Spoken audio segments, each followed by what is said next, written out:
Alright! Good afternoon Pilipinas and good morning world! At sa ating makababayang OFW at makababayan natin na nandito sa Pilipinas na walang sawang sumusuporta dito sa Team Mundo Programa, thank you so much! Mabuhay po tayong lahat hanggat gusto natin! Well, anyways, tuloy-tuloy na po tayo sa tigbabalita dito ng mga tamang balita at sagutin ang maling information na ipapakalat ng mga fake news peddlers, ng mga anti-Marcos, lalo-lalo na doon galing sa mga DDS na mga saltik magkakabayan. Yes, dapat silang sagutin. Bakit? Kasi paghahayaan ito sila na lagi pong naninira araw-araw kay PBBM at sa Marcos sa may session sa katagalan magkakabayan, ang mga paninira, maging totoo yan sa mata ng ibang tao. So, dapat silang sagutin kasi ang bagong Pilipinas, bawal po ang mga sinungaling. At syempre, kasama niyo pa rin si Sir Ivan, ang pinakabulol na vlogger sa balat ng YouTube, pero bibigay sa inyo ng mga totoo at mga preskong balita na kinukuha natin sa kapitbahay na social media. So magandang buhay sa ating lahat mga kabayan and a happy Thursday sa ating lahat. Okay, so before tayo mag-start mga kabayan, well, syempre, as usual, i-check muna natin ang ating mga viewers na may maraming comment dyan sa baba sa ating comment section, ang ating pong top 5 commenters. At nandito sa listahan, ang nanguna po si Robel Ferrer Official. Meron siyang 81 na mga comments. Nandiyan rin po si Nemi Hasigawa. Meron siyang 59 na mga comments. Shane Sibal. Meron siyang 58 na mga comments. Nandiyan rin po si Sampagita. Meron siyang 56 na mga comments, and Mary Flor Espiritu, meron siyang 40 lahat ng mga comments. Again, thank you so much po sa ating top 5 commenters. At syempre, pasalamatan natin ating po mga silent viewer dito sa ating channel. Thank you so much. At syempre, pasalamatan rin po natin ang lahat ng mga viewers na lagi pong nag-like, laging shares ng ating mga videos at doon sa ating mga viewers na subscribe sa ating channel. Thank you so much. At syempre, pasalamatan natin ang nabigay sa atin ng super thanks or pang snacks ni Sir Ivan. Thank you so much kay Ma'am Joanna Navalta, nabigay sa atin ng $10. Thank you so much. At syempre, hindi natin kakalimutan, i-shoutout natin at mga pinalangga ng mga legends, ang mga senior citizens. Hello po, kumusta ang lahat? At syempre, i-greet natin ng happy birthday ang lahat ng mga viewers na nag-birthday ngayong araw. Happy birthday! Okay, so kumusta ang lahat mga kabayan? How are you today? Well, kahapon wala na naman po si Sir Ivan. Sir Ivan, bakit palagi kang wala? Eh kasi, di ba, the other day mga kabayan, nag-celebrate ho tayo o yung barangay, merong lugar po ng San Juan. Di ba, tayo po nag-celebrate po ng Wata Festival, meron pong Sabligay Festival. Yun po, celebrate po ng Festa ng San Juan mga kabayan. Di ba, nakita niyo ba yung post mo si Ivan? Nandun ako sa beach party mga kabayan sa San Juan. Alam niyo ba na umaga na po nakauwi si Ivan? Ang ganda kasi at saka bibong-bibong mga kabayan. Very enjoy talaga yung party na yon. At saka first time po ako nakaten po ng beach party sa San Juan mga kabayan. Ang ganda talaga at saka ang daming tao, napakabibo, marami po mga turistang nagpuntahan mga kabayan. Di ba pinakita ko doon sa ating Facebook account yung during po sa disco mga kabayan. So anong nangyari, umaga na po nakauwi si Ivan. So, ako po basang-basa mga kabayan. Medyo nakainom rin po ng konti. Eh, siyempre celebration nakainom ng konti. Nawala ang aking boses mga kabayan. Yes, sobrang paos po si Ivan, sobrang paos talaga Yung halos mawala na yung boses natin mga kabayan. Kasi nga during po doon sa diskohan sa gilid po ng beach mga kabayan, 'di ba, ang bibo. So palagi kang sumisigaw mga kabayan. Merong inuman rin po ng konti at saka malamig po malamig po yung iniinom mga kabayan. At saka gin, meron pong Red Horse, malamig. At saka ikaw po binabasa ho ng tubig. Yon ang nangyari. Minsan lang naman Kasi ang ganda mga kabayan, bibong-bibo talaga Yun talaga ang totoong party. probinsya party, beach party mga kabayan. So first time ho yun, na-experience sa Ivan. Kasi nga, di ba, nung time po na ako po yung nagtrabaho doon sa Cebu City mga kabayan for almost 4 years bilang sales doon sa Mandawi City sa Cebu. Dumiretso ako doon sa Riyadh, Saudi Arabia for 9 years mga kabayan. How many years ho hindi nakauwi ng latest sa Ivan? Or nakauwi siguro ako mga one time lang. Basta matagal akong nakauwi po ng Leyte mga kabayan. So na-miss talaga na si Ivan. Yung ganyan po ng mga event, Wata-Wata, Sabligay, sa celebration po ng San Juan na Festa mga kabayan na napakaganda talaga, napakabibo. So na-miss ho yan si Ivan. So ilan rin pong, how many years rin po na-miss si Ivan yung mga disco dyan sa mga festa. So anong nangyari, dahil tayo po ay for good na, bumawi si Ivan. Siguro this year makabayan mga 5 times na ba? Mga 4 times or 5 times na ba na nakatin ako ng disco sa festa, sa asa rin po doon sa beach party makabayan. Bumawi si Ivan. Kasi nga sayang yung memories eh. Diba? If I'm wrong, sayang ho yung memories. Habang tumataas po ang ating edad at saka yung mga kabayan, yung mga nangyayari dito sa Pilipinas na kung saan mamimiss natin, 'di ba? Sayang talaga eh, tumataas na ho ating edad. At saka hindi pa tayo forever dito po sa earth mga kabayan. So dapat enjoy natin habang kaya pa ho ng ating mga tuhod. 'Di ba? Kasi kapag may edad na tayo, medyo gorang na, 'di ba? May problema rin po yung mga tuhod natin. So habang kaya pa natin gumala mga kabayan, umattend po ng ganyan po ng mga event, well, dapat pupunta tayo, experience natin kasi once in every year lang ho yan mangyayari mga kabayan. Okay? So pasensya. Ang dami kasi tumawag ka Sir Ivan, ang dami rin po mga nag-message sa atin. Sir Ivan, nasaan ka na? So speaking of Wata-Wata Festival mga kabayan, so, meron kasi nag-message sa akin, mga 3 yata yon. I think sila po'y taga San Juan mga kabayan. Diyan po sa Luzon, sa San Juan, sa LGU ng San Juan mga kabayan. Kasi meron silang request sa akin. Sabi niya, Sir Ivan, pwede mo bang pakiusapan yung yung palasyo, yung Marcos admin na ipapatigil na daw, tanggalin na yung Wata-Wata Festival. So, kasi ko, buti na lang nakita ko yung report mga kabayan ng Mr. Media, pati po doon sa circle namin sa mga vlogger, napag-usapan na pala yan. Napag-usapan na ho yan ng taga LGU ng San Juan, pati po yung mga government officials na malapit po sa LGUs mga kabayan, kasi nga marami ho ditong naperwisyo. Totoo naman talaga marami hong naperwisyo mga kabayan dahil po dito sa gawa ng mga gonggong na mga kababayan natin na hindi nila ikinakonsidera yung mga taong ayaw magpabasa mga kabayan ng tubig.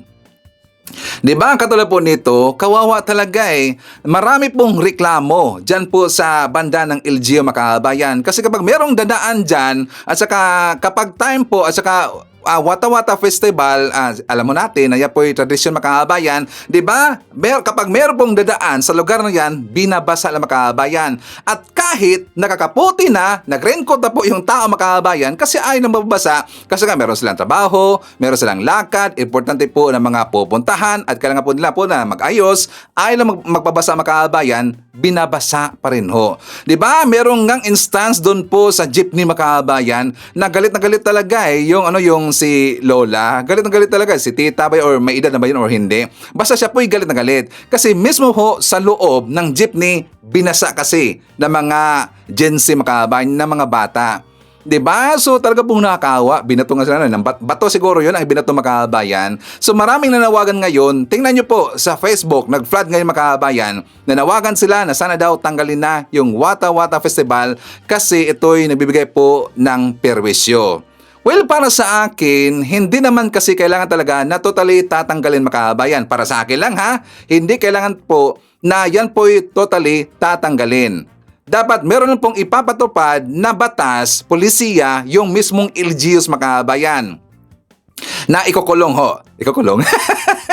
Dapat ikulong talaga yung mga pasaway. Ang daming pasaway kasi. Diba? Nadadamay kasi yung ibang mga lugar po ng San Juan mga kabayan na kung saan nagsiselebrate po ng Wata-Wata Festival. Nadadamay yung iba. Kasi yung ibang lugar mga kabayan, meron po siyempre mga matitino. Like for example, dito po sa lugar sa Ivan, sa Leyte, dito doon po sa San Juan mga kabayan, na experience ho yan, saka na witness niya ni Sir Ivan, na ang Wata Wata Festival dito, suportado talaga ng LGUs mga kabayan, mga government officials, mga government employees, pati nga yung BFP mga kabayan, yung yung mismong bumbero. Yes, sila po'y sumuporta. Nakita nyo ba yung disco time mga kabayan? Yung pinost ko dun sa Facebook natin. 'Di ba? Meron pong nagsira-sira po ng tubig.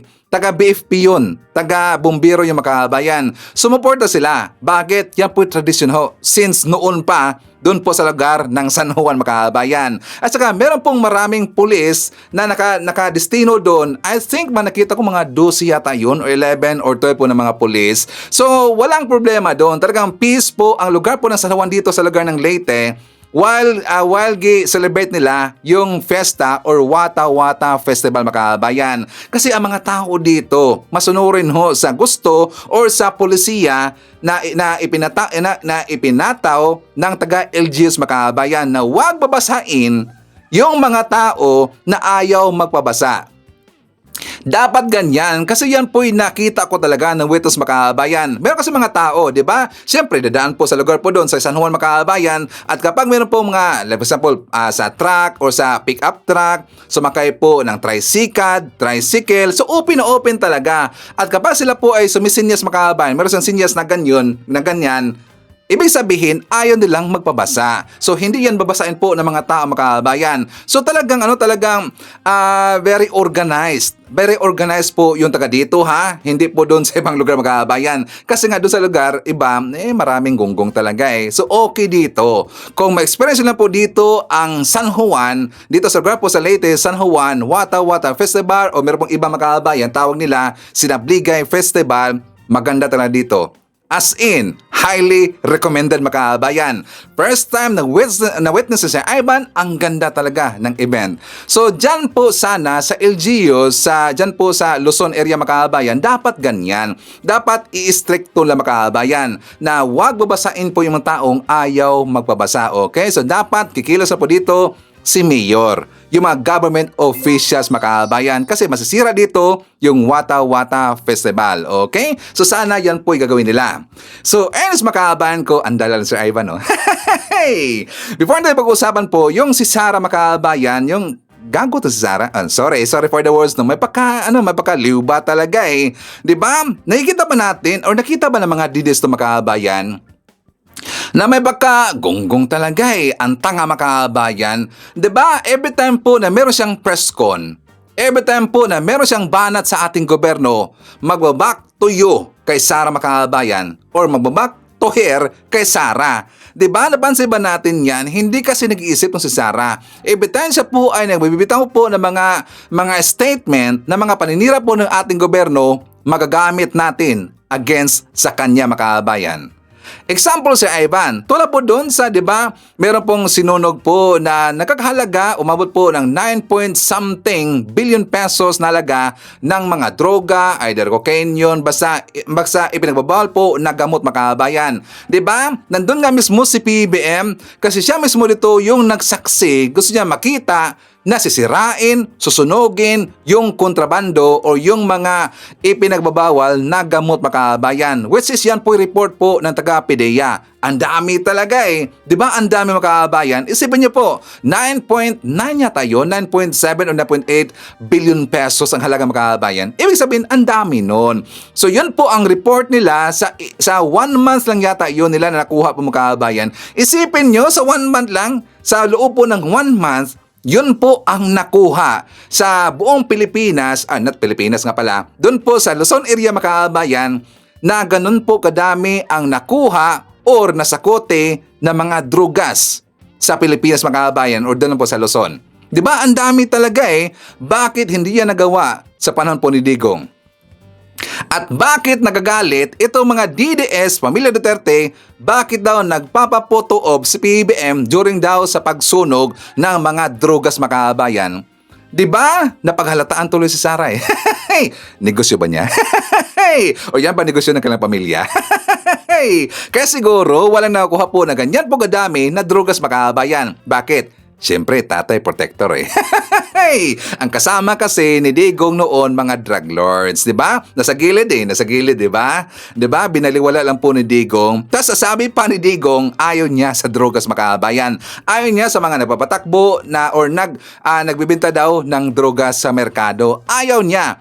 Pero hindi niya ginalaw yung mga kasama niya na mga drug lords makabayan. Bakit kaya? At ang tanong dito, bakit nagagalit itong si Sara Duterte na nandun si PBM, sinunog, sinira yung mga drogas makabayan? Ito ang ating example. Hindi ko lang, ma'am, trabaho ba ng presidente ang sirain ang ebidensya ng ano? Hindi yan trabaho ng... Hindi trabaho ng presidente ang mag-photo op sa nahuli na drugs at mag-photo op sa pagsira ng nahuli na drugs. Ma'am, ba tayo na ba siya? Kung hindi sila bobo, maiintindihan nila yung ginagawa ko eh. Bobo kasi sila eh, kaya hindi nila naiintindihan. Umupo sila. Tingnan nila. Hindi ko alam mo kasi, hindi kasi nila naiintindihan, sorry ha. Hindi ko alam kung sinasadya nila na ayaw intindihin o talagang bobo lang talaga yung nasa administrasyon. Hindi ko alam, trabaho ba ng presidente ang sirain ang ebidensya ng ano? Hindi yan trabaho ng... Hindi trabaho ng presidente ang mag-photo op sa nahuli na drugs at mag-photo op sa pagsira ng nahuli na drugs. Kung hindi sila bobo, maiintindihan nila yung ginagawa ko eh. Bobo kasi sila eh, kaya... O, di ba, gonggong makabayan, back to you, Sara Duterte. Kasi yan po'y ginawa po rin po ni Digong sa kanyang panahon makabayan. Eh, siyempre, para hindi siya pag-iisipan na siya pala'y protector ng droga. Nandun rin po, sinunog yung mga drogang, hindi natin alam yung ba talaga droga o yun ba yung tawas makabayan. Sa panahon ni Digong, di ba? Hindi din alam, pero dito no, talagang napaghalataan na si Sara makabayan, galit na galit talaga eh. Ano nangyari, Sara? Baka lugi ang negosyo nila.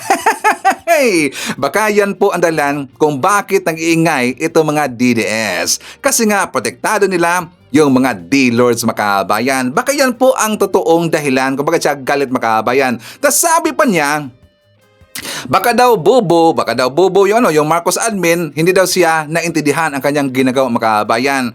Paano hindi maintindihan? Napaka-obvious na ho ang kanyang ginagawa makabayan, di ba? Tanga lang ho at bobo ang hindi makakaintindi sa kanyang ginagawa. Prinutitahan niya, ayaw niyang sunugin yung mga ebidensya, yung mga droga. Diba? Napaka-easy lang po yan, intindihin makabayan. Ibig sabihin, ayaw niya na magpa-ipal daw sa PBM, ayaw niya na magpa-photo op sa PBM, in front po doon sa mga pagsunog ng mga kontrabando makabayan, ayaw niya na makita ng taong bayan na meron pong ginagawang maganda si PBM. At talaga pong nakikita natin na napaka-hardworking ang ating presidenteng si PBM. Yan kasi ang ayaw makabayan at yan kasi ang kanyang pinipigilan na hindi makikita na kanyang mga followers, na mga didis na mga tanga, ng kababayan natin na talaga pong nagtatrabaho ng matino ang ating presidente. Diba? Yan po. Or baka pati po ang kanilang negosyo na apektuhan makabayan. Saan kayo doon makabayan? Saan kayo doon? Comment sa baba. Babasahin niyo mamaya ni Sir Ivan. Diba? Nakakatawa talaga eh. And also, naalala niyo ba nandun siya sa Australia makabayan?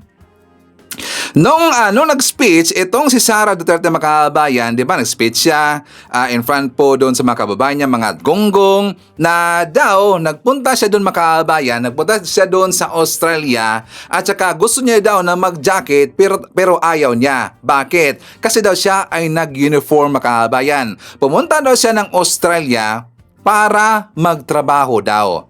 Pero ano ang kanyang ginawa doon makabayan? Nagtrabaho siya. Ang trabaho niya, paninira sa ating gobyerno, paninira po sa bansa natin at sinisiraan niya si PBM. Yun po ang kanyang trabaho doon makabayan. Ang ibig sabihin, official ho yung event at pupunta doon makabayan. At kapag official yung lakad niya, 'di ba sabi niya noong una na personal trip daw eh. Well, kapag personal trip, walang problema yan. Kasi wala man siya, wala siyang pananagutan po sa, for example, sa COA or sa gobyerno natin na dapat ibigay niya yung liquidation tungkol doon sa kanyang expenses mga kabayan. Kasi kapag personal trip, well, walang problema yan. At kapag official yung trip mga kabayan, according po kay Sarah, kasi siya daw ay nagtatrabaho, official trip yun. Dapat siya po ay maglatag ng liquidation sa kanyang iginasto doon sa Australia mga kabayan. Pero ano ang palusot niya? Sariling pera niya daw ang ginamit doon mga kabayan. Wala dang pera ng gobyerno doon ang ginamit. Wala ba?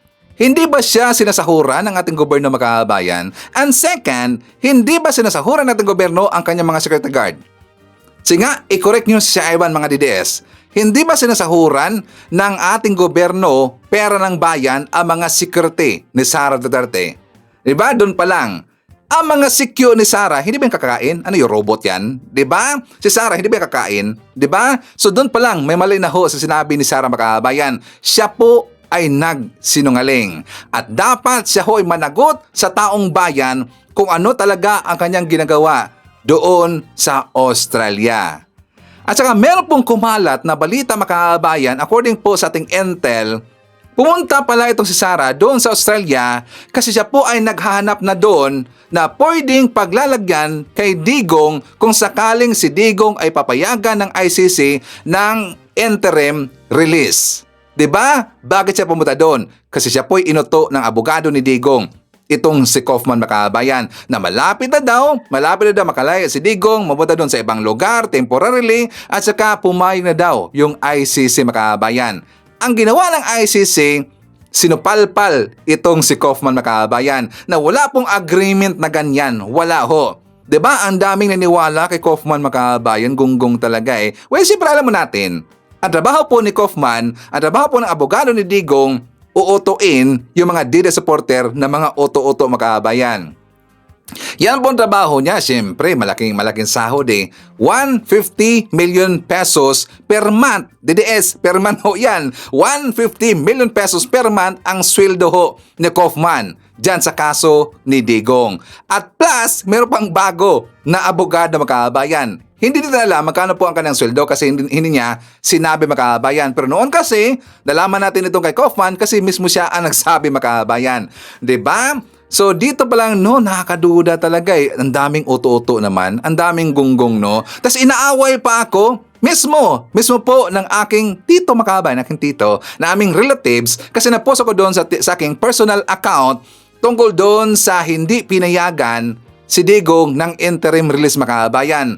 Nagpakalat ako ng fake news makabayan. Inaway pa ako eh. Dalawa pang relatives sa Ivan. Inaway ako. Bakit daw nagawa-gawa daw ako na mga ganyan po na statement na hindi daw totoo. Naniwala sila. Siyempre doon daw sa DDS na supporter na nabigyan rin po ng info sa kanilang makabayan.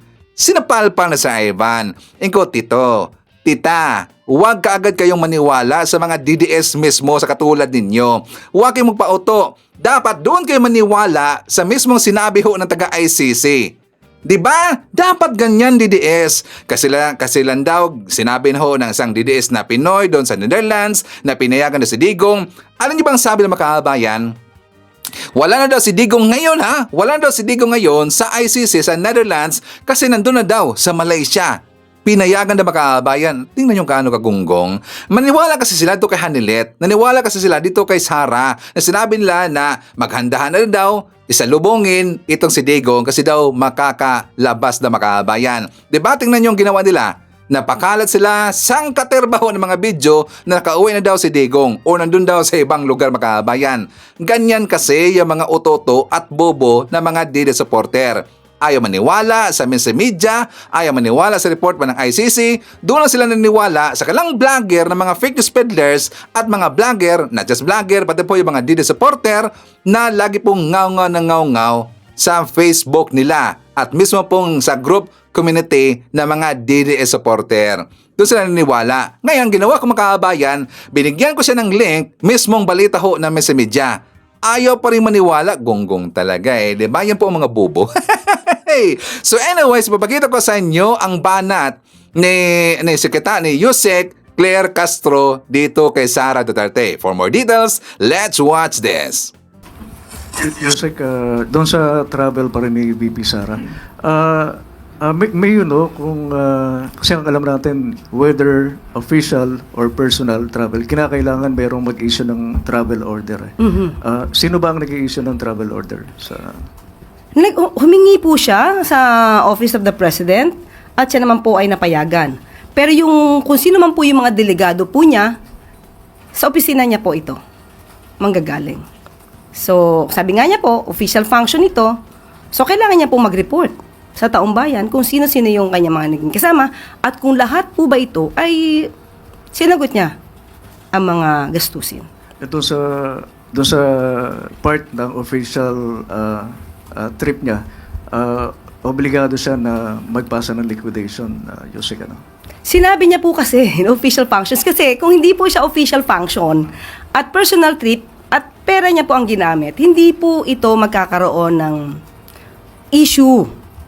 But since inamin niya na nagtatrabaho siya di umano sa Australia, so kailangan niya pong mag-report di lamang po sa gobyerno, sa taong bayan. Kasi sinabi niya po na nagtatrabaho siya. So ano ang naging result nito para sa taong bayan? So yun po yung pinaka-importante doon. Good afternoon po, Yusek. Kahapon po pinunan ni Vice President Sara Duterte yung pag-lead ni Pangulo sa incineration ng drugs sa Tarlac, sa Kapas Tarlac. And sabi po niya, hindi trabaho ng presidente ang pag-photo op sa nahuli na drugs at mag-photo op sa pagsira ng nahuli na drugs. Kasi maganda sa paper, maganda sa picture, hindi ganoon. Dapat paniguraduhin mo na gumaganda ang buhay ng bawat Pilipino. Ano po yung masasabi ng palasyo dito? Ang Pangulo ay gumising ng maaga kahapon. Pumunta sa Tarlac, nagtrabaho, nagutos, hindi nagbakasyon, at binantayan ang pagkasira ng illegal na droga. Nais ng Pangulo na masawata ang droga, ang illegal na droga sa ating bansa. At ang pagtatrabaho po ng Pangulo ay dapat maramdaman ng tao. Hindi po ito pang photo ops lang. Ito ay nagsisilbing babala sa mga kriminal. At nagsisilbi rin po itong inspirasyon sa taong bayan na nagnanais na masawata ang illegal na droga. Mas maganda po siguro talaga na pasinayaan at makita mismo ng Pangulo ang pagsira sa mga illegal na droga na ito kesa po walang gawin sa mga nawalang illegal na droga sa magnetic lifter. Kailan nga po ito nawala? 2018? Yan. At baka po nakalimutan din po ng Vice Presidente na ang kanyang ama ay nagkaroon din po ng pagwi-witness sa incineration ng 7.51 billion dangerous drugs sa Cavite. Ito po, baka po nakalimutan niya po ito. Baka pwede nating palakihan. Kailan po ba ito? Wait lang. 2020 lamang. So, baka nakalimutan po ito ni Vice Presidente. So, ang pagtatrabaho po naman ay hindi dapat itago. Dapat nakikita ng taong bayan. Dapat nagre-report ang Pangulo sa taong bayan. Hi, Isa. Good morning. Still on VP Sara po. May sagot po siya sa statement ng Palasyo on her overseas trips. Hindi niya raw po alam kung hindi niyo lang naiintindihan or, and I quote, bobo lang talaga yung administrasyon. She also confirmed that her trips are indeed personal but that she never used any government money. And speaking of, yun po. Okay po, nakita po natin kung paano po sumagot ang Vice Presidente. Napaka-emosyonal. Sabi nga po natin, may kasabihan po na when emotions are high, intelligence is low. Never speak out of anger. Dahil maliwanag po sa ulat na personal trip ang ginawa po niya. At hindi natin question. Ang sabi po natin noong nakaraan ay it's her choice. Kung dyan po siya abala sa kanyang private or personal trips with her family. Pero hindi po niya kasi ibinunyag na gagawa siya di umano ng official functions. Magiging magkaiba po yun kung ang sinabi niya po, kahit po sa inyo, sa media, na personal trip, pero meron po pala siyang gagawing official functions. Kasi magkakaroon po dito ng ethical and accountability concerns. Since siya po ay medyo emosyonal, kahapon yata po yun, nabanggit niya nga po na hindi lang ito personal trip. So, ang tanong natin, kung hindi to personal trip, sana ay naging tapat siya sa pagsasabi kung ano ba ang dahilan ng kanyang pagpunta sa Australia at hindi naman ito tututulan ng administrasyon. At ginamit niya ang OVP Facebook. Ito ay parte ng gobyerno pero pang personal trip. So magkakaroon po talaga ng confusion, conflict of interest. At ngayon, na inamin niya, sinabi niya na siya ay nagtatrabaho bilang vice-presidente, lumabas siya ng bansa, kailangan na po siyang mag-ulat sa bayan. Ano ang ginawa niya sa Australia? Ano ang naging resulta ng kanyang official function sa pagganap sa kanyang official functions sa Australia? At kailangan din niya pong iulat sa taong bayan kung sino yung mga kasama niya at kung lahat ba ng kasama niya ay pinondohan lamang niya. Kasi po, naging official functions ang sabi niya. Talagang kailangan niya na pong mag-ulat. Kung private or personal trip po yan, hindi naman po talaga kinakailangan niyang iulat kung anong ginawa niya. So, dapat may result po na maganda sa bansa yung kanyang paglakbay o kanyang mga paglalakbay sa iba't ibang bansa. Kaya, muli, bayan o sarili? Tanong yan ni General Luna. Follow-up na lang din po. She also said that she's the front-runner for the 2028 presidential race. So the admin pushed for her impeachment to eliminate the front-runner and that it's the intent of the president to stay in power. Siguro yan po ang nais niya maging naratibo, ipakita sa taong bayan. Pero nawawala po yung issue patungkol sa kanyang accountability tungkol sa confidential funds at iba't iba pang mga complaints na napapaloob sa articles of impeachment. Siguro po nais din po natin malaman ang katotohanan at wag lapang pong magtago sa naratibo na siya yung frontrunner para sa 2028 presidential election.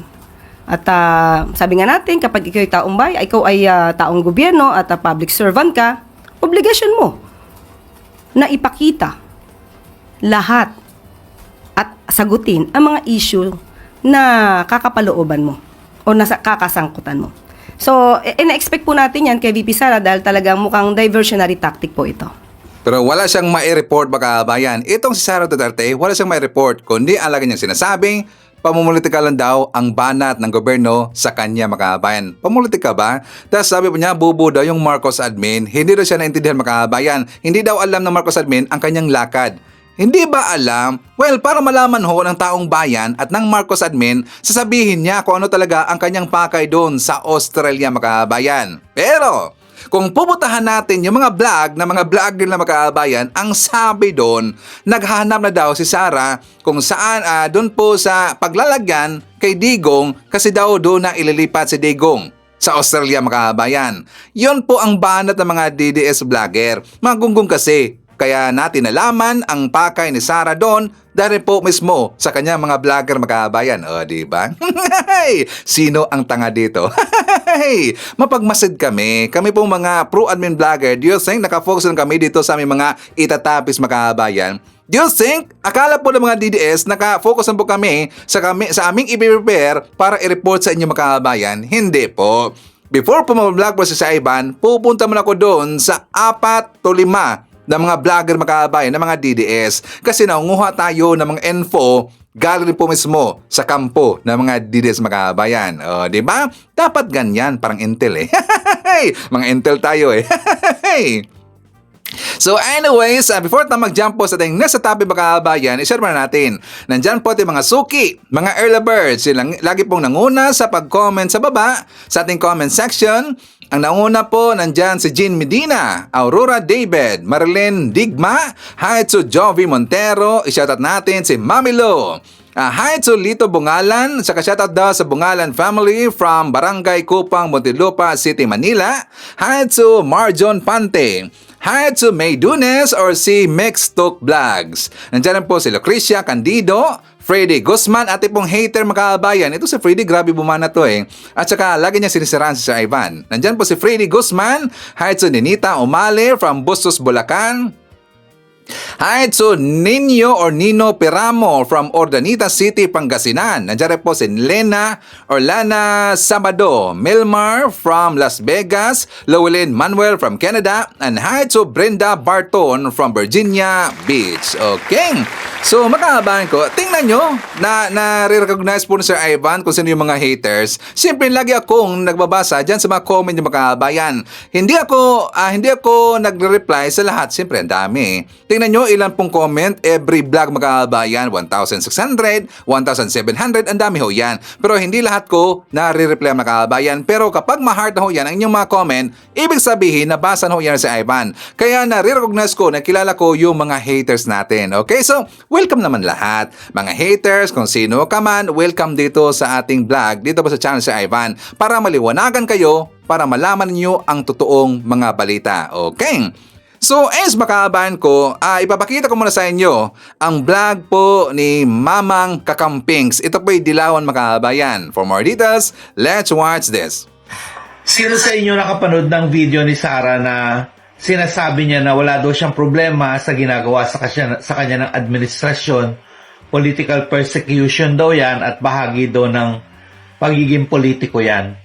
Ang problema niya daw ay sa performance ni PBBM bilang isang presidente na wala daw ginagawa. Sagutin natin. Alam mo, Sarah, yan din ang problema namin sa iyo. Yan din ang problema ng mga tao sa iyo. Buti si PBBM may ginagawa, nararamdaman ng mga tao yung mga ginagawa niya.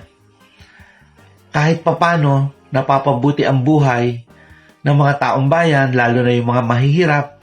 Kahit sabihin pa na ayuda yan, kahit sabihin pang sinasanay yung mga Pilipino sa ayuda at hindi sanay na magtrabaho, nararamdaman pa rin yung ginagawa ng mga programa at proyekto ni PBBM. Kasama na yung mga infrastructure projects niya na nasisimula na. Nakikita ng mga tao yan. Kaming mga taong bayan, kaming mga ordinaryong tao, wala kaming problema sa mga ginagawa ni PBBM. Ikaw lang ang may problema sa ginagawa ni PBBM dahil nung hindi pa nagagawa ang 20 pesos na bigas, nung hindi pa naipapatupad ang pagkakaroon ng 20 pesos na bigas, problema mo din yan kay PBBM eh. Ngayon na nagkaroon na ng 20 pesos na bigas, hanggang ngayon problema mo pa rin.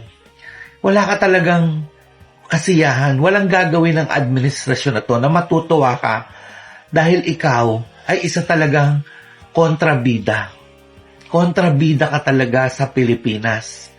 Walang gagawin ang sino mang nakaupo sa gobyerno na matutuwa ka. Pero eto lang ang sasabihin namin sa iyo.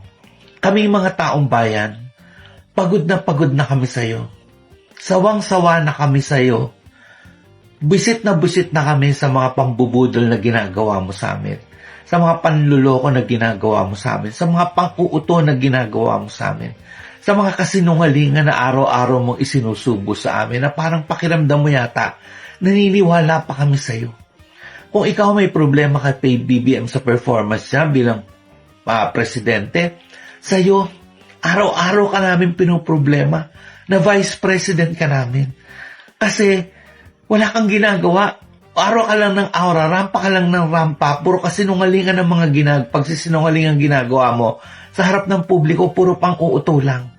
Pero kahit isang proyekto na maganda na masasabi mong nagawa ng vice president, wala. Kung ipukumpara kay Leni Robredo na naging vice president din, langit at lupa ang pagitan nyo. Dahil habang si Leni Robredo nag-iisip ng mga proyekto para sa mga masang Pilipino, yung mga mamamayan na nasa laylayan, ikaw anong ginawa mo?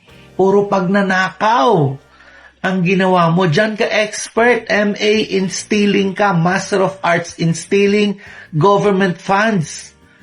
Yan, diyan ka eksperto sa pagnanakaw, sa paglulustay sa pondo ng taong bayan. Kaya ikaw ang pinakamalaking problema namin dito sa Pilipinas. Kaya kung ikaw matatanggal bilang Vice President, mawawala na ng problema at magiging maayos na ang buhay ng mga mamamayan. Pinapalamon ka lang namin. Wala kang ginagawa. Sayang ang sinusweldo mo. Di mo ba nakikita yan?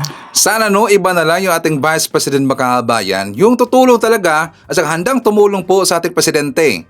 Kasi siyempre ang Presidente mga kabayan, kailangan rin po niya ng kaantabay dito, yung katuwang. 'Di ba? Sa pag-iisip, pagpaplano, kung ano maganda. Maganda naman kasi na magka-unite lahat yung mga government officials natin. Ang problema kasi dito kay Sara, ayaw niya mga kabayan. Siya lang mismo itong nagsabi na ayaw niyang tumulong kay PBM. Meron na siya mga plano, magandang plano, sa tingin niya epektibo na makabayan, pero hindi niya daw sasabihin. O di ba gonggong talaga? At sa panahon po ni Digo makabayan, aaminin ko, nabulag talaga tayo. Hindi natin nakita yung effort, yung ginagawa po ni Atty. Leni Robredo na ngayon na po natin na-realize na talaga palang nagtatrabaho si Leni Robredo makabayan. At siya po ay naghanap dito ng mga solusyon, naghanap po ng pwedeng gagawing programa sa ating gobyerno na nakatulong sa bansa natin. Ngayon natin na-realize yan. So okay po si Atty. Leni Robredo kontra dito sa gunggong na vice president natin ngayon, itong si Sara Duterte. Kasi walang ibang ginagawa kundi sisiraan lang ang bansa natin, sisiraan lang yung mga programa ng ating gobyerno, at sisiraan lang si President PBM. Diba? Yan ang kanyang trabaho. Versus doon kay Atty. Leni Robredo, meron siyang programa mga kabayan na katulong talaga sa mamayang Pilipino. Okay? So anyways, kasama nga pala natin, nandyan po si RN MSN 2006 from Los Angeles, hi to Mones Borromeo, Estelia Ramos, Belia Bautista, nandyan rin po si Eduardo Capoling, si Lerina Magisa, hi to ME, Luz Nieves, shoutout natin si Nestor Potian from Norway, hi to Maria Marilyn Embido Bautista, Froy Corpus from Ago, La Union. Nandiyan po si Felix Agawin, Eva Joaquin, Jean Rabara, Sir Jaime Garcia. Hello po. Nandiyan po si Derek Erwina Argilies and Derek William Mayo. Okay. So mga kababayan ko, ipapakita ko sa inyo ang vlog ni Mike Abe. For more details, let's watch this. Nako, si Sara Duterte pala. Hindi lang pala, hindi basta dadalo sa State of the Nation address ng ating Pangulo sa pagsisimula ng 20 Congress by July 28, alas 4 ng hapon. Kung hindi rin isa sa dahilan, hindi daw siya naniniwala at ang kanyang paniniwala dito ay wala naman daw magiging laman. Naku, hindi po nagagawa, hinusgahan na. Pakinggan niyo itong balitang ito at interview sa kanya. Iba talaga, ha? I don't think he will be providing anything substantial about our country. Mga tiga Central Luzon! Dagdag ng bise, mas magiging makabuti. Ayan, parang wala daw siyang nakikita at mas makabuluhan ba o kung ano man. Substantial daw na hindi sinasabi. At mas pinili pa niya yung siya ay magbiyahe at makipag-usap sa mga Pilipino sa abroad ng kailang mga taga-suporta. Pero ako nakikita ko dyan isang malinaw na kawalan talaga ng pangkalahatang respeto sa Pangulo at sa gobyerno. Kasi ang SONA ay mahalagang madinig ng lahat ng Pilipino. Kasi yan po yung kung anong ginawa at anong gagawin ng gobyerno. Ano ang pinagkagastusan at ano ang pwedeng kakailanganin ng pamahalaan sa susunod na taon. Siya ay pangalawa sa pinakamataas na opisyal. Dapat una siya sa mga dapat ay re-respeto at makikinig sa SONA ng ating Pangulo, State of the Nation Address, pero ayaw. Pero kinumpirma po ng Kongreso na siya ay merong invitation na iimbitahan si Sara, merong upuan sa VIP, talagang ire-respeto ng Kongreso ang kanyang pagdalo kung siya ay pupunta sa SONA. Alam nyo, napakahalaga. Ang SONA ay minomonitor hindi lang ng mga Pilipino, kahit ng mga business communities, foreign business group at mga counterpart ng ating Pangulo. Ang mga mga bansang kaalyado dahil yung foreign policy, nandyan din po yan at pag-uusapan. Pero kung ngayon pa lang, halos isang buwan pa bago ang SONA, kasi July 28 pa yung SONA, ay parang naging negative na kaagad at ang sinasabi ni Sara, wala naman parang mahalaga na madidinig dyan. So masyadong negative. Hindi pa na i-report ng Pangulo, negative na kayo sa kanya. Paano kung yan po ay isang napakahalaga? Kasi nakatutok dyan yung issue ng foreign policy, ekonomiya, national security, kalagay ng OFW, mga maaaring epekto ng kaguluhan sa gitna silangan, pag-uusapan dyan.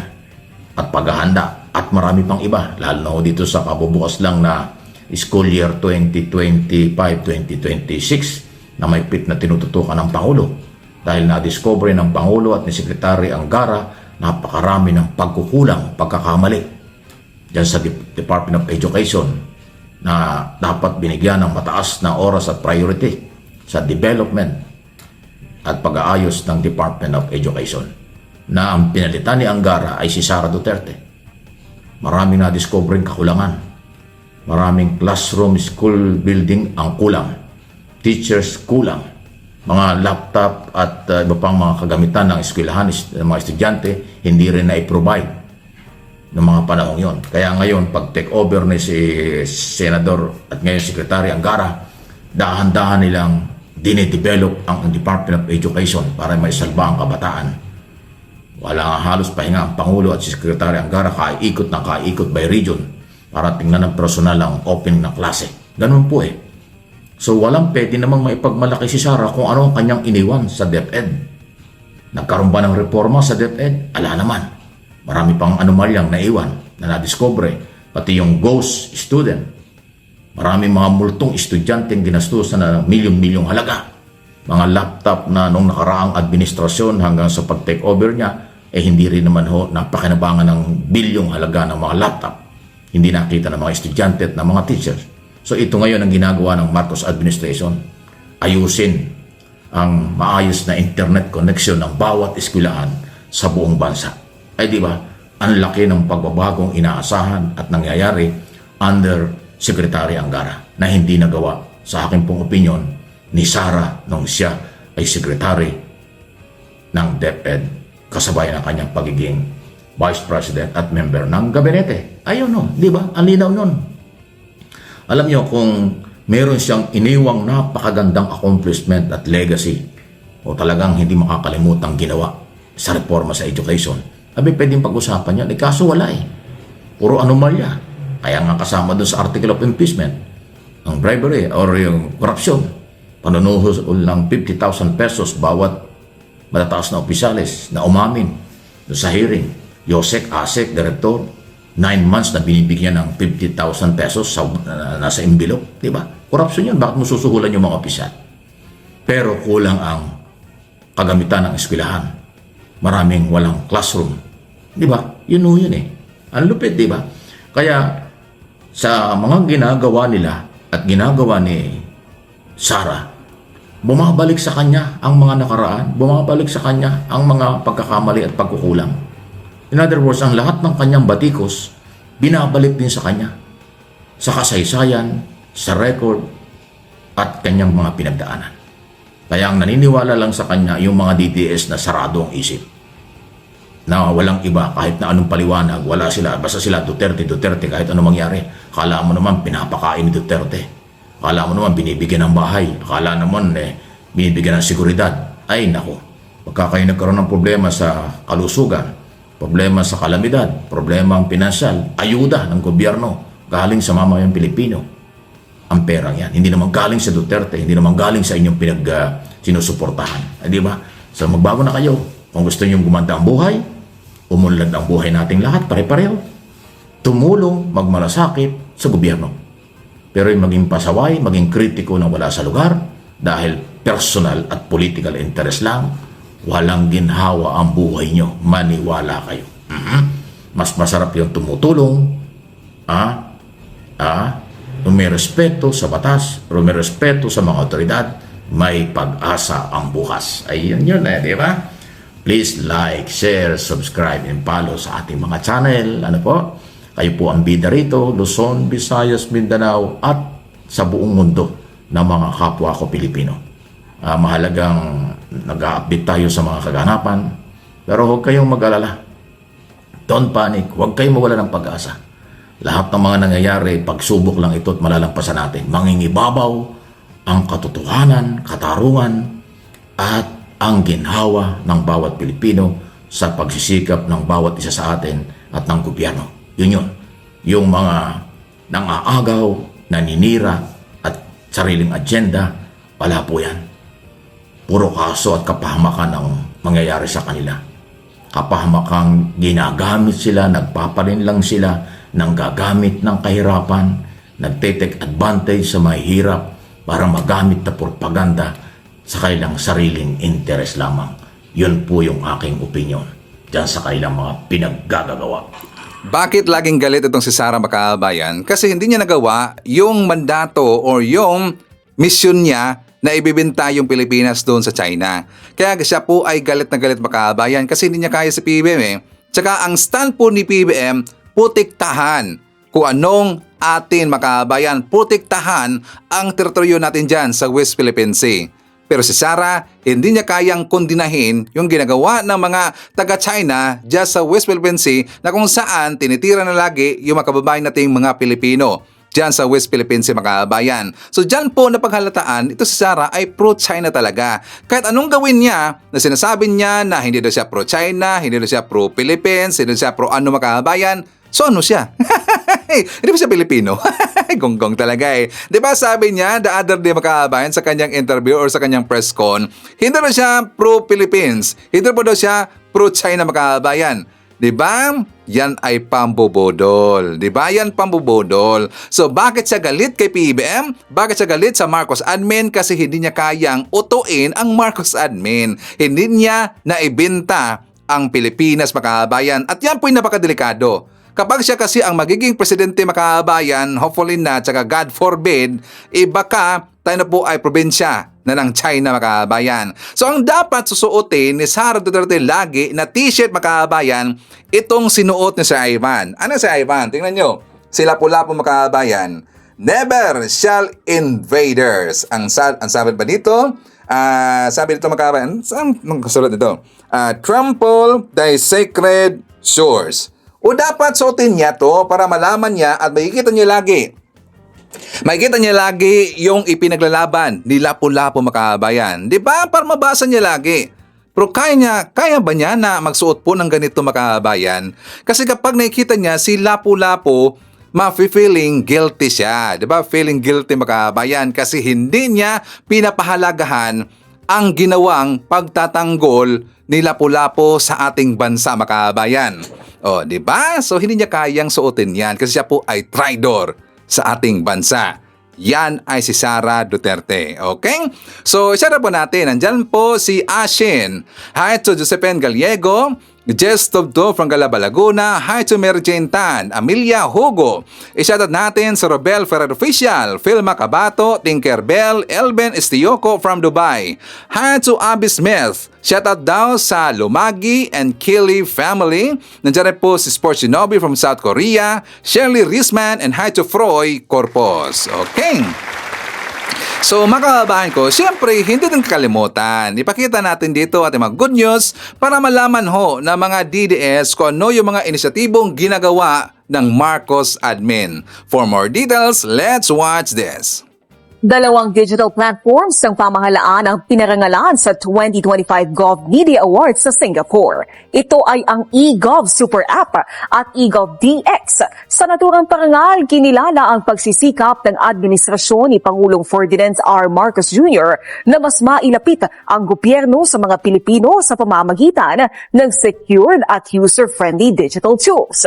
Makikita sa eGov Super App ang consolidated services ng pamahalaan, habang ang e-government data exchange platform naman ay makakapagproseso ng 500 million transactions at integrate ng higit 1,000 government services. Ayon kay DICT Undersecretary David Almirol Jr., hindi lang efficiency at target ng kanilang ahensya, kundi maging visibility dahil kailangang maramdaman ng mga Pilipino na nagtatrabaho ang gobyerno para sa taong bayan. Ang pagkilalaan niyang ito ay isang patunay na tamang direksyon ang ating tinatahak at ang tunay na parangalaan niya ay ang makita na hindi na kinakailangan ng mga Pilipino na pumila ng napakaaga dahil ang kanilang kinakailangang serbisyo ay nasa kanilang mobile phones na lamang. Una na iginiiti Pangulong Marcos Jr. na ang digitalization ay hindi lang para sa convenience, kundi isang instrumento para labanan ang korupsyon at red tape na matagal ng problema ng mga Pilipino. Para mas mapabilis ang komunikasyon ng pulis at mamamayan, isang app ang inilunsad ng PNP. Kung dati-rati presinto ang takbo ng mga humihingi ng saklolo o di naman kaya ang simpleng pagkuha lang ng mga dokumento, ngayon kahit nasaan ka, maaari na itong ma-access. Formal na kasing inilunsad ng PNP Communications and Electronic Service ang PNP Services Mobile Application. Layo nitong mapahusay at mapalapit ang komunikasyon sa pagitan ng pambansang pulisya at mamamayan. Isa itong makabago at sentralisadong plataporma na nag-aalok ng iba't ibang serbisyo para sa publiko. Tampok sa naturang app ang mga police stations, LTAP services, Police News Network at links sa iba't ibang tanggapan o unit ng PNP. We intend to probably study the possibility na i-incorporate po siya doon sa e-government PH po na apps po ng government para one-stop shop na lang po doon. So ito pong programa po na nilunsad ay nandoon po yan, naka-incorporate sa apps at naumpisahan po yan itong Hunyo lamang po at nandun po pwede nyo pong makita po doon yung mga official websites and official social media accounts po ng ating mga PNP units. Para ma-access ito, i-type o search lamang sa Google Play Store ang PNP Services. Sa pamamagitan ng makabagong teknolohiya, patuloy ang PNP sa pagbibigay ng serbisyong mabilis, maasahan at bukas para sa lahat, habang patuloy rin ang ginagawang information dissemination ng pulisya kaugnay sa importansya at kahalagahan ng 911 hotline. Ang ilan sa ating mga kababayan, ikinatuwa ang bagong app na PNP Services.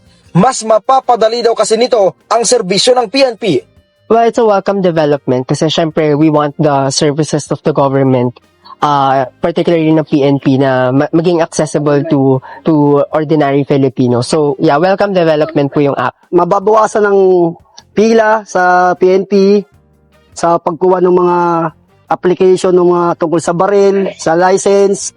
Ang PNP Services app ay kasalukuyang available pa lamang para sa mga Android users. Naghandog ng skills training sa kabataan ang isa sa mga care facility ng Department of Social Welfare and Development. Ito ay para makasabay sa makabagong panahon ang kabataang nasa kanilang pangangalaga. Masaya si Ice dahil matutupad na niya ang kanyang pangarap na maging isang IT and tech professional. Dati, outside, mahilig na rin po talaga akong mag-computer. Pero hindi ko ganun kalalim na ngayon is mas marami kayong matututunan about technology. Excited naman si JD na matuto ng bagong skills ng makabagong teknolohiya. Di pa man nagsisimula ang training, nakikita niya na magbibigay ito ng trabaho sa kanya.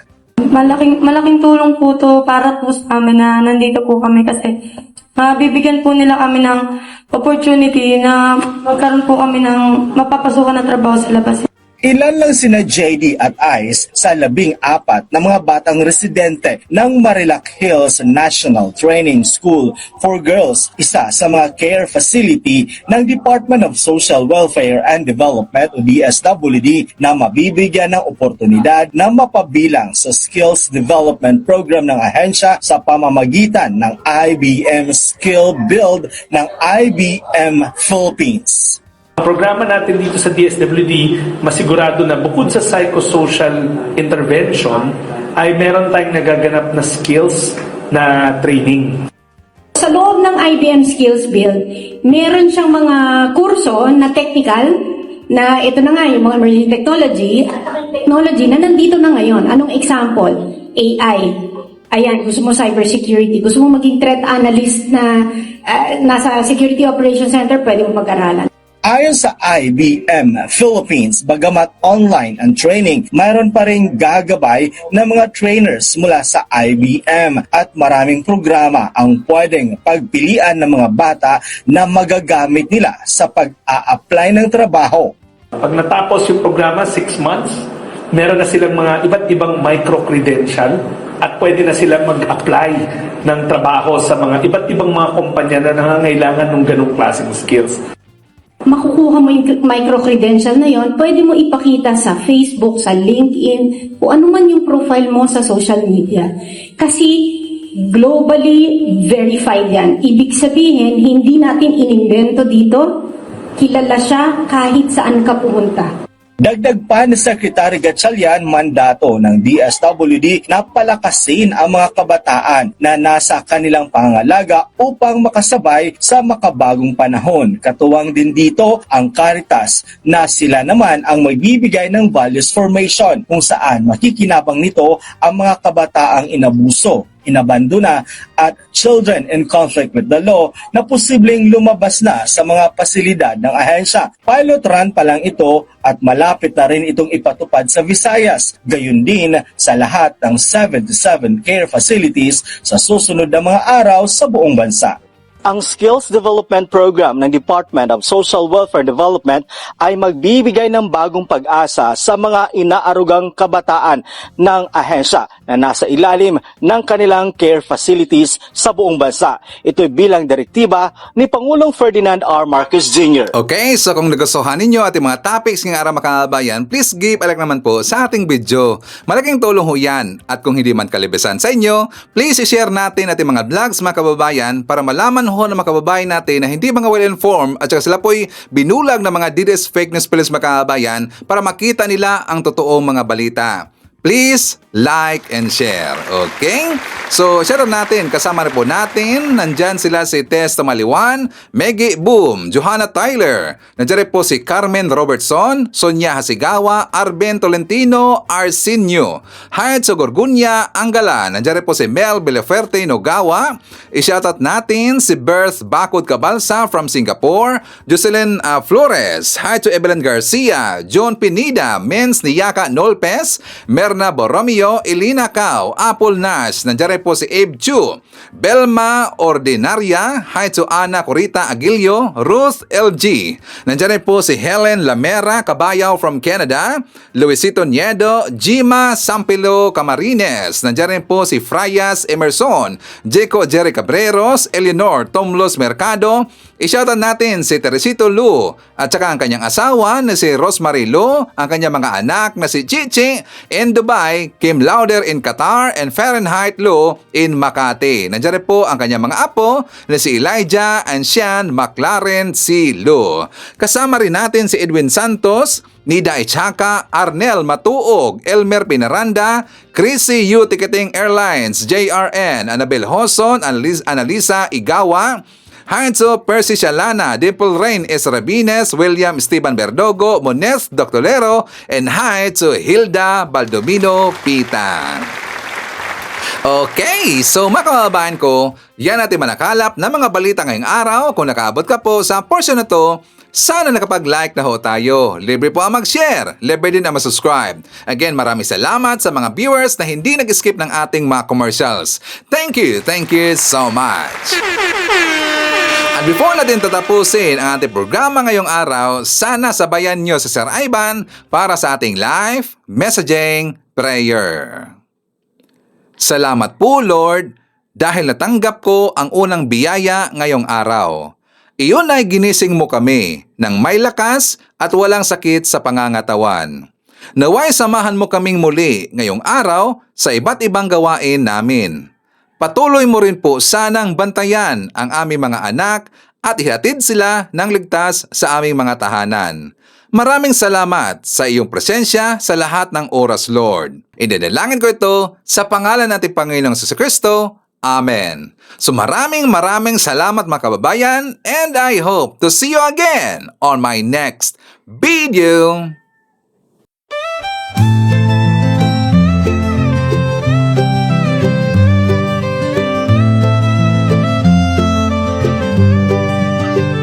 Sa bawat pagsikat ng araw, ikaw ay nandyan. Tinig mong matatag, sa amin ay gabay. Pag-asa ng bayan, pangakong totoo. BBM, isa kang totoong tao. Sa mahirap at api, ika'y sumusuporta. Tapat mong paglilingkod, lahat kami nakakita. Sa iyong pamumuno, bayan ay umaangat. Bagong Pilipinas, pangarap ay tapat. Ikaw ang aming BBM, Pangulong matapat. Sa puso ng masa, inaangat ating watawat. Sa hirap at ginhawa, ika'y kasama. Pilipinas ay babangon, dahil ikaw ang pag-asa. Mula Luzon, Visayas hanggang Mindanao, boses mo'y umaabot. Dala ay pag-ahon, magtulungan, magkaisa. Sabi mo sa lahat, para sa bayan, ikaw ang aming alamat. Ang pangarap mong bansa, taas noo masagana. Manggagawa't magsasaka, binigyang halaga.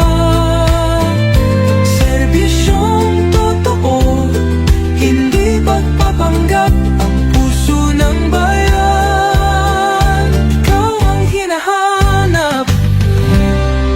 Ikaw ang aming BBM, Pangulong matapat.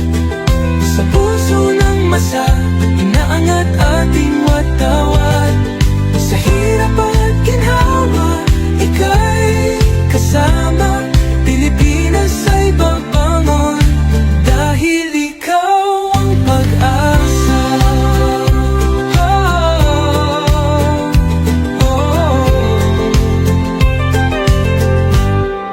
Ikaw ang aming BBM, Pangulong matapat. Sa puso ng masa, inaangat ating watawat.